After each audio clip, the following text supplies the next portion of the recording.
Ayun guys, siguro marami na po siguro ang nakapanood ngayon sa video ni Kuya.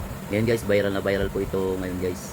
Sana itong video na ito guys ay maging aral, maging lesson po sa ating lahat po, lalo na sa mga magulang, mga kapatid at mga anak. Sana po ay tayo po ay magka-uunawaan guys at nang maiwasan ng mga ganitong mga pangyayari po.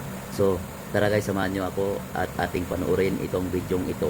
Ako ka tawag eskwela kay ako gipabantay niyo ni Papa. Ako lang ba? Ikaw Terse. Anong gabut-buot kasi kung sa mga gulang nga? Espiritu mo! Espiritu mo sa kuwa ba? Ugaw na siya yung suon. Namang gimabilin sa kong lawas karon. Mandigali. Ayaw yung duwaw na ko. Ang wala ko di ako ikwan sa tindahan. Di sa kong balay sa ibabaw. Hindi ko niyo lubong diretso. Iting ka pa si Luon yun. Kalagong bigag yun. Kablong. Huwag kayo espiritu na ko ha. Ikaw kablong. Ngayon ako nang tabang mo. Ngayon yung kwarta kay balik ko hospital. Pero ngayon kita gutok. Gali kayo at masakit ang balik kayo. Wala na tayo kwarta. Gumana kayo. Ang iyo sa inyo ha. Maula lang mo silingan. Tagan na kukuan. Kabalo mo sa, wak mo kasabot sa akong dala. Akong gusto na ako'y kaistorya. Bisa ka mga bata nga akong palangga kayo, inyo pang ikuan.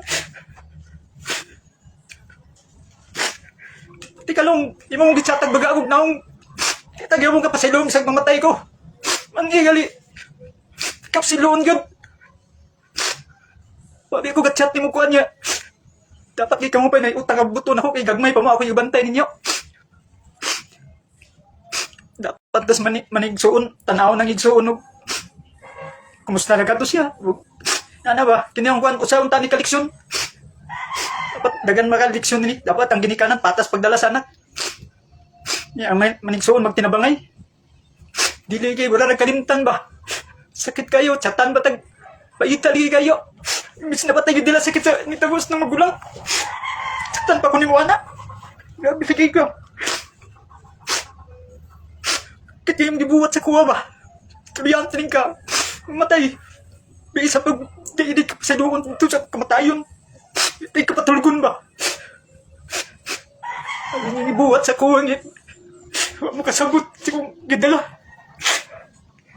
So ayun guys, siguro natapos siguro yung video ito. So marami pong salamat guys. So sana po maging magkakaunawaan po ang lahat ng bawat pamilya at nang maiwasan ang mga ganitong mga pangyayari guys. So hanggang dito na lang po. Marami pong salamat. Good morning and bye bye.